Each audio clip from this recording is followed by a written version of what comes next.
Hey gang, it's me, Dr. Steve. So it's official. What's fast becoming the largest economic union in the world has just announced a new gold-backed currency aimed deliberately at replacing the US dollar.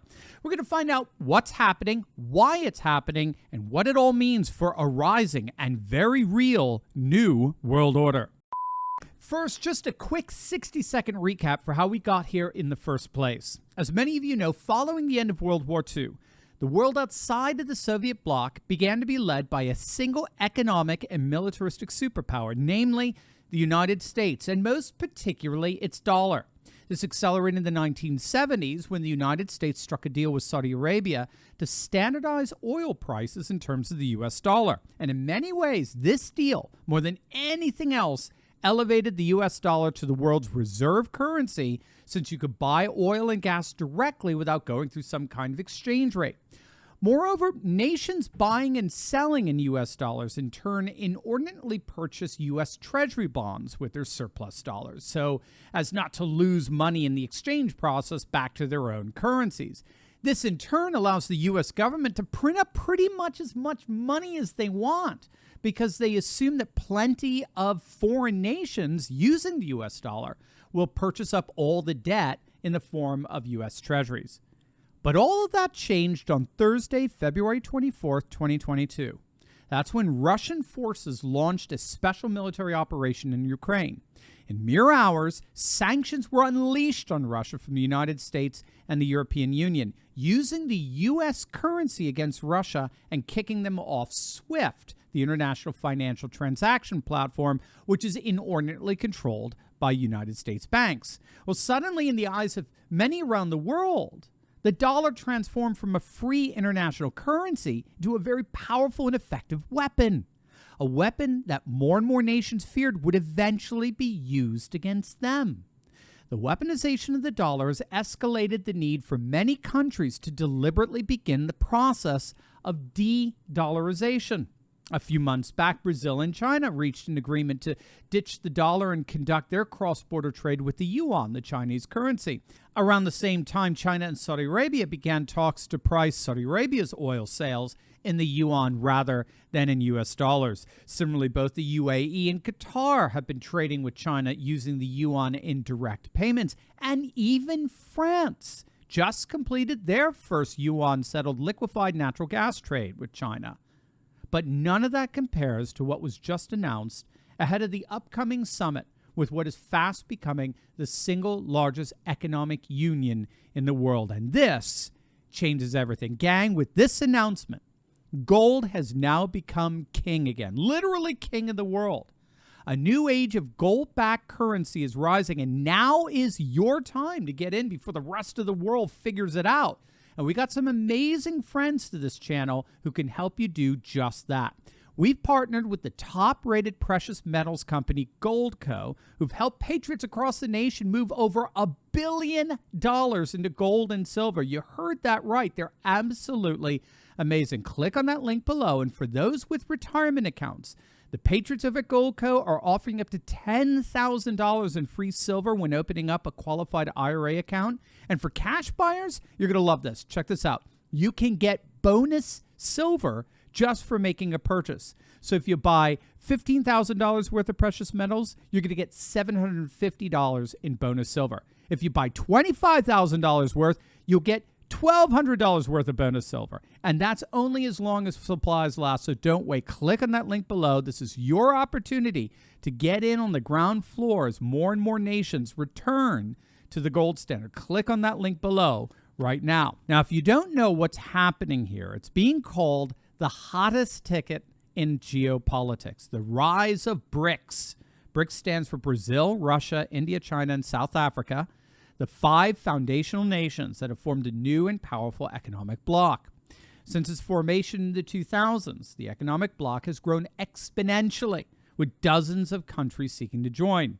Nations such as Saudi Arabia, the UAE, Egypt, Algeria, Argentina, Mexico, Nigeria, they're all lining up and applying for membership, making up over 40% of the world's population.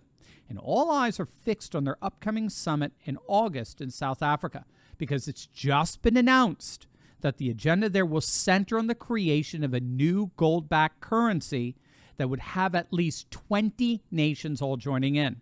This development is considered by many to be key in accelerating the trend of de-dollarization as more and more nations move away from the U.S. dollar as the dominant global reserve currency. As we saw earlier, de-dollarization is already well underway. The international return to the gold standard is key here. China, Russia, India, they all hold substantial gold reserves, with China alone possessing over 50,000 tons. The Shanghai Gold Exchange allows for the conversion of currencies into gold, and it's likely that this mechanism will play a key role in the new BRICS currency. So now the question, what does this all mean for us? Well, first, we have to understand that the gold-backed currency used among BRICS nations aims to further erode the dollar and establish a multipolar world, a world where political and economic power is decentralized away from a single dominant power and shared instead among a variety of political and economic centers. So scholars have long argued that the age of a unipolar world, a world with a single superpower, the United States, governing the rules by which all other nations have to live by, is basically dead. We've already been seeing a multipolar world rising for the last couple of decades, but ironically, fears and frustrations with the Biden administration's weaponization of the dollar against Russia and its threats against nations that didn't go along with the sanctions, it's only served to actually hasten that rise. So first and foremost, the gold-backed currency represents a rising new geopolitical world order. But secondly, we should note, it's going to take time before the economics of that world order changes substantially. And that's because the U.S. dollar still remains by far the single most dominant currency. Yes, it's true. There's been significant de-dollarization. In 2001, 73% of global reserves were held in dollars, but that percentage has now decreased to 58%. But we have to distinguish between how much a currency is kept as a share of the reserves of central banks around the globe versus how much it continues to be used in everyday global financial transactions. While nations are clearly seeking alternatives to the dollar, it still overwhelmingly dominates as the currency by which people lend or borrow or save. And it remains the dominant currency by which most nations measure their own assets and wealth. In other words, the dollar is and will remain very strong for the foreseeable future, even though it's going to have some major competitors. But thirdly, and perhaps most consequently for us, as more and more nations de-dollarize, less and less will be buying up U.S. debt, which means that the Treasury can no longer continue to print money at the pace it's been doing over the last few decades, which in turn means that perhaps finally our government can at least begin the process of living within its means, stop the endless funding of foreign wars, and prioritize the interests of the people over and against the interests of a financial class led by an out-of-control Federal Reserve. If that happens, then de-dollarization may not just benefit the international community, it may indeed have extraordinary benefits here at home as well.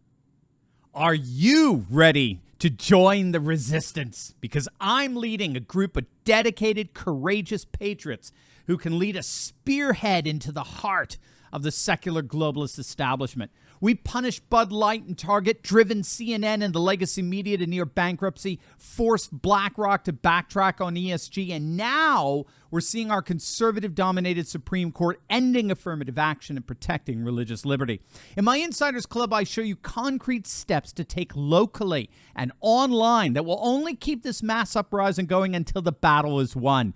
Don't wait. Click the link in my description below and join my Courageous Patriots Insiders Club today.